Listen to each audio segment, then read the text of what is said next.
right, hello everybody. My name is Vanessa Orozco, and I did my culminating project on understanding the gap between rural students and higher education. So just a little introduction and background about myself, and the reason I chose this project is I'm originally from a rural community just an hour north of Sacramento. And when it came to applying to colleges, I noticed a lot of my peers and friends were not doing the same.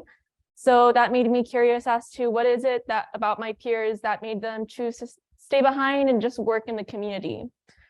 This quote from Denon says that K through 12 students from rural communities in California are less likely to attend a higher education institution and have higher college dropout rates compared to their urban peers.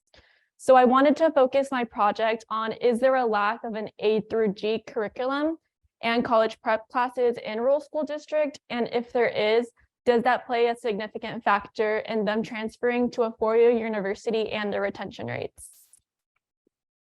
So just a little bit of background on financing K through 12 schools in California.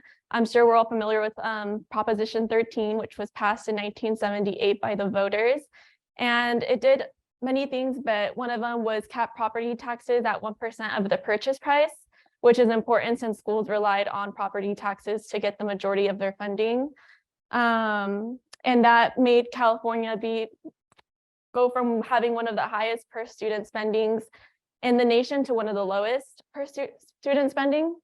Later on, Proposition 98 was passed, which guaranteed at least 40% of the state's general fund to go towards financing public schools and community colleges.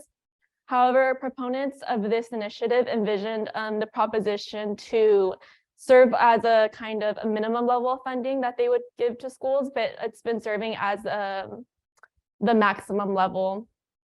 And another way they finance it is the average daily attendance. So each day that a student goes to school, that district will receive funds. However, enrollment has been declining, and the Department of Finance predicts that enrollment will continue to be declining over the next decade. And this can be due to many reasons: people leaving the state, choosing not to have children, or just waiting longer to have children. So in my paper, I talked about 4 rural education challenges, and that's district spending and implications, teacher recruitment and retention, the digital divide, and then my focus being the lack of an A through D curriculum and college prep classes. So for district spending and implications, I talked about the local control funding formula, which gave local education agencies total control on how they can spend state funds, as long as they're improving or working towards high-need students. The problem with the local control funding formula is that there is a study that showed only 2 out of the 14 schools that they looked at, only 2 schools were using the funds correctly. And the LCAP, which is the Local Control Accountability Plan, that is a document intended for community members to see how the district is spending their funds. However, if you have ever looked at one, it's really hard to interpret and read.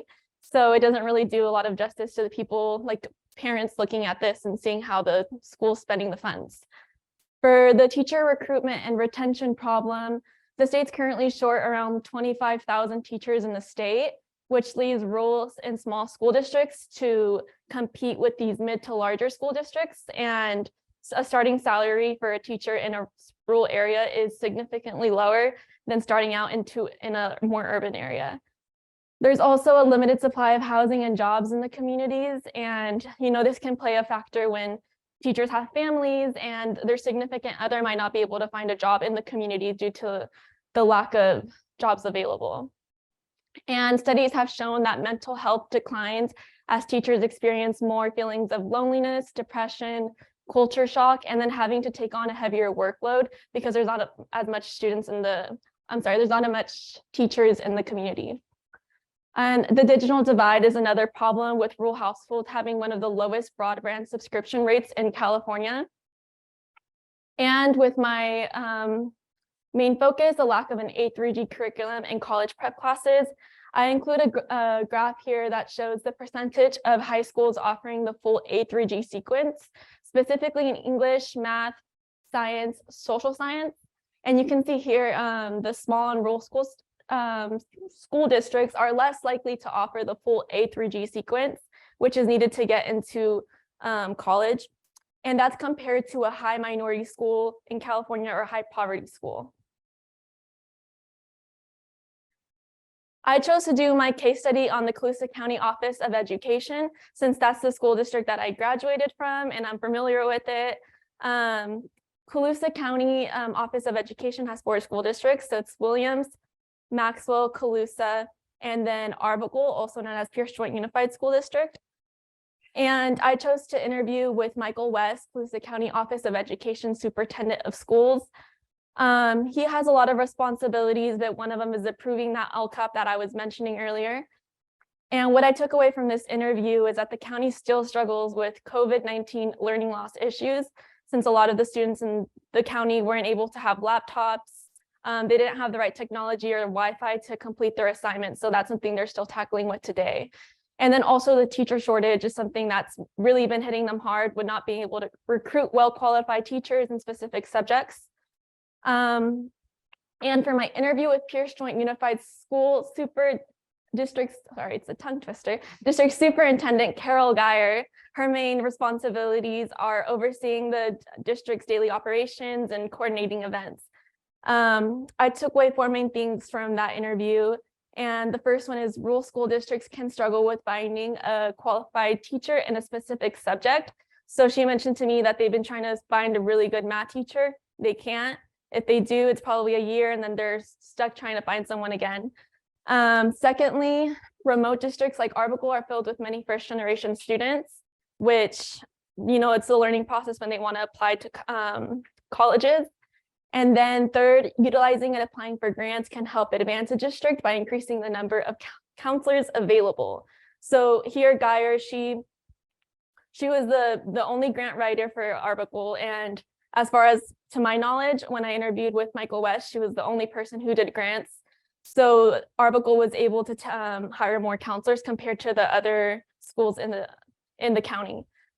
Lastly, Geyer wears too many hats for the role of a superintendent, which can lead to a messy transition to the next superintendent. So they don't have a current onboarding process. So if whoever decides to be the next superintendent for the district, there's not an onboarding process, and she does a lot, and she's been doing it for the past 10 years. So I don't know how that would look like in the future. And I include here a graph of the college going rate for Colusa County. You can see that Maxwell Unified School District, they had 22 high school completers. And out of those 22 students, 14 went enrolled into a college. So the college going rate for that was around 64%. And then Williams Unified having the lowest college going rate with 95 high school completers and only 39 of them going into college. I provide 2 recommendations in my paper. The first one is to move away from an attendance-based funding formula to an average daily membership. So here, and this has been something that has been introduced by Senator Portantino in the past.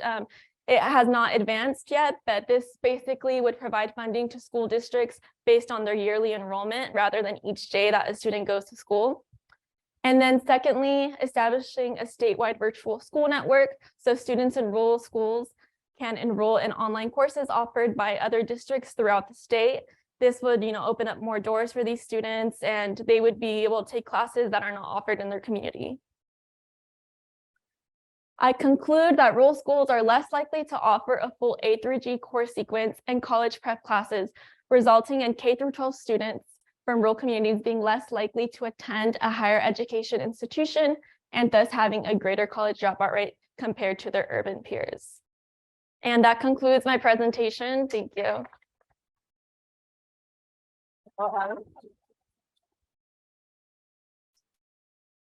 Yes, Dana. So if rural schools are not offering a full A through G course sequence, then what kind of classes are they offering? Good question. They're obviously still offering like the English, math, and stuff like that, but sometimes they don't go as far as having like a pre-calc or calculus because they can't find a teacher to teach that. So I know, like, at least in the school district that I grew up in, they offered a lot of agricultural classes. My interview with Carol, she was mentioning that they offer an ag finance. They don't have like a finance class, but they have an ag finance class. So stuff like that. Yes. I know you're mostly focused on like the energy requirements, but Mhm. in one of your recommendations was the virtual school aspect of it. And I want to know what would be, I know this is something you look at. Yeah. How would you bridge that digital divide when you get recommendations to that? Yeah, that's a really good question. It's something that I considered as well. I would say there would have to be more funding to schools so they can provide at least like a laptop to each student. Since I know Colusa County didn't do that. And part of it, I would also think they need to apply to more grants.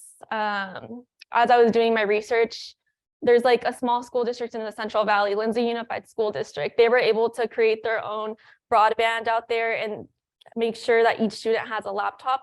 They're probably smaller than the schools I was mentioning here, but yet they have like a 95 or 80% like college going rate for that community. And that's because they established their own little Wi-Fi out there. But they worked a lot on like collaboration and leadership. And it's been like, I want to say a decade-long project of how long they've been working towards that. Yes. At the beginning that folks in the rural district may tend to sort of stay in the community. Yeah. Did you look at all at like job markets in rural areas and whether college degrees are even banned or those sorts of In the communities? Yeah, not necessarily, since sometimes often they just need people. They're willing to train people if they don't have like the degree. So they'll have like those programs. Yeah, I hope that answered your question. All right. Thank you.